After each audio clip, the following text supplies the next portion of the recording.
We're on Orlah, Parak Bet, Mishnah Dalit.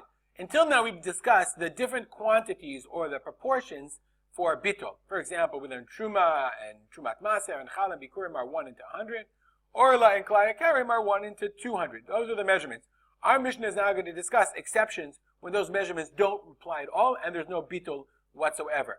Let's see in the Mishnah. Says the Mishnah, Kol ha-mechametz, anything that leavens, chametz, v'ha-metabel, from tavlin, that spices, v'ha-medamea, we're going to see, this is unclear in the Mishnah, the Bartender is going to explain. Medamea means it makes demai, but we're going to see exactly what that means.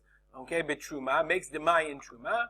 It makes something into truma, into medamea means an inappropriate mixture of truma into chulin.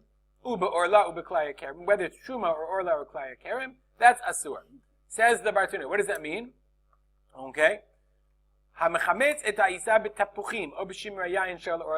say I have dough, and one of the things they would use as a leavening agent in order to make it to rise was cider, or shimra yayin, or wine sediment, okay, of orla or klaya kerem. So if I use orla and klaya kerem, which are asur b'hana, but here they're being used in order to have an effect on the dough. They're making the dough rise. So therefore, you can't say it's batel in 1 and 200. It's not batel. Similarly, if I spice a kedeira, bitavlin shel klaya kerem or orla, with spices of klaya kerem or orla, asur.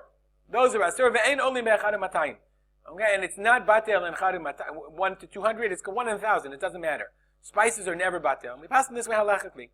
Let's say, for example, on Erev Pesach, for example, if something is batel, we never are batel, but it's batel b'shishim. But if it's spices or it's mechametz, it's never batel. V'chein b'truma, the same as truma. Okay, kevan she'chmitza isa shel chulin b'seor shel truma. If I used seor of truma, if I used leavening agent of truma, or nitbala kedeira b'tavlin shel truma, naaseh kol meduma. That's what it means. Hamedamea b'truma. If I use a spice or a leavening agent of truma, it makes demai. It makes demai. Okay? So in those cases, it's all asur. It's not patel at all. Beit Shammai omrim af mitamei. Beit Shammai says also, if I use seor tamei,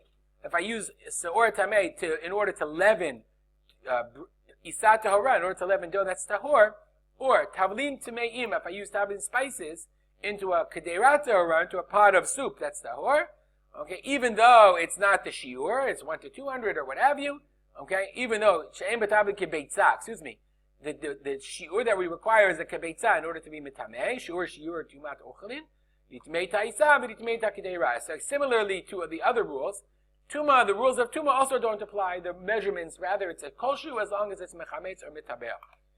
But Bittul will argue. Bittul says no. L'olam enu mitamei achiyah bo kebeitza. It doesn't matter if I put a potato that's tamei, or if I put in spices.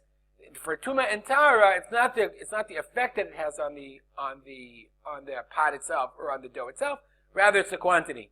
So Bittul says that even if I use a leavening agent or I use spices that are tamei, if there's not the measurement of a kebeitza that makes ochel tamei, it doesn't make the whole pot tamei either. We'll stop here. If you have any comments or questions, email me at artspolter@gmail.com.